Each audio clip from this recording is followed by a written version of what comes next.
Salut à toutes et à tous, c'est Christian et donc aujourd'hui on se retrouve pour une nouvelle vidéo dans laquelle je vais vous permettre d'avoir un jailbreak à vie. Donc je vous avais bien entendu à vie, donc pour ce faire vous aurez besoin de sauvegarder les fichiers SHSH, excusez-moi. Donc bon, ça consiste à que par exemple si vous mettez là je suis en iOS 8.4 et par exemple si vous mettez, si je mets la mise à jour de iOS 9 et qu'à ce moment là il n'y a pas de jailbreak possible, et ben je pourrais faire un downgrade et donc redescendre en iOS 8.4 avec mes fichiers SSH sauvegardés. Donc ça va sauvegarder mon jailbreak et le contenu de mon appareil. Donc voilà, c'est ça en bref.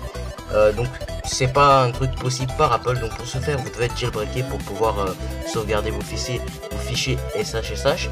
Donc dans la description vous aurez les liens, donc, tous les liens de cette vidéo, donc le lien pour télécharger Tiny Umbrella, je sais pas comment on le dit, si vous le savez dites-le moi dans la description.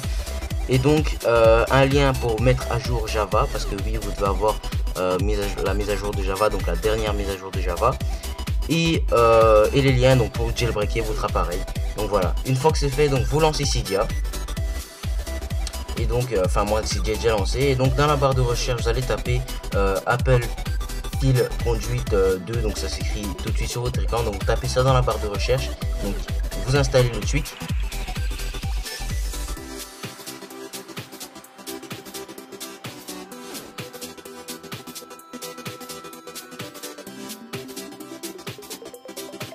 Donc une fois le tweak installé, donc pour sauvegarder maintenant nos fichiers SSH, donc vous devez connecter votre appareil à votre ordinateur, lancer Tiny Umbrella préalablement téléchargé sur votre ordinateur.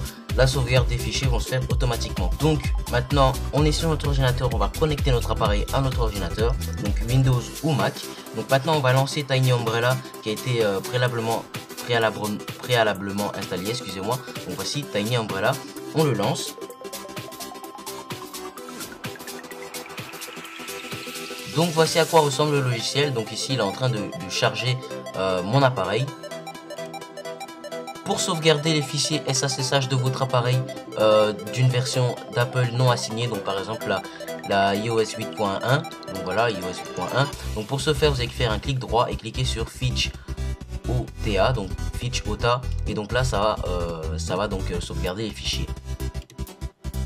Au cas où vous obtenez une erreur, donc que le paquet je ne sais plus, donc n'est pas correctement installé sur votre appareil, pourtant vous avez bien installé ce tweak, et ben vous allez débrancher votre appareil et le reconnecter. Et donc ici une fois la sauvegarde de mes fichiers installés, on a ici mon fichier qui a été installé, donc là et pour trouver où se placent tous ces fichiers qui ont été regroupés, donc pour ce faire on clique sur Finder, donc vous allez cliquer sur aller au dossier. Donc là vous allez rentrer la commande que je mettrai dans la description également de cette vidéo, cliquez sur aller, donc, et voici donc ici vous avez le dossier SSH et donc voici voici votre sauvegarde de votre iPod. Donc si vous devez faire un downgrade c'est par là, donc je ferai donc une nouvelle vidéo donc là-dessus. Donc une fois qu'elle sera faite vous aurez le lien dans la description de cette vidéo. Donc voilà, donc ici je vous conseille de copier ce fichier et de le placer dans un endroit plus facile de votre ordinateur, donc par exemple sur le bureau, sur un disque dur ou quoi.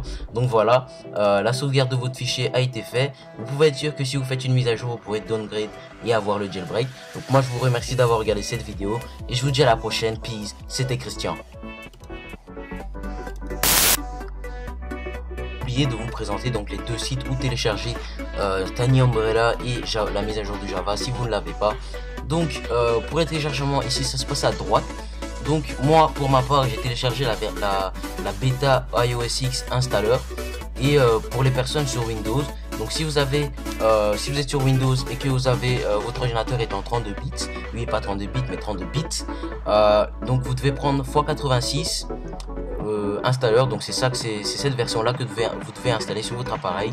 Et pour les 64 bits, donc les personnes qui ont un ordinateur Windows 64 bits, c'est x64 bits installeur. Et donc ici vous avez donc le fichier zip Voilà, donc en fait installeur c'est que ça s'installe directement, donc en fait c'est ceci, non ceci, et vous double-cliquez dessus, ça s'installe directement pour le fichier zip, après il faudra le dézipper. Donc voilà, maintenant on passe au site pour la mise à jour de Java, donc c'est simple, vous double-cliquez tout simplement dessus, et donc voilà, ici ça se télécharge à droite, donc c'est compatible Windows et Mac. Donc voilà, donc je vous remercie encore une fois d'avoir regardé cette vidéo, je vous dis à la prochaine, peace, c'était Christian.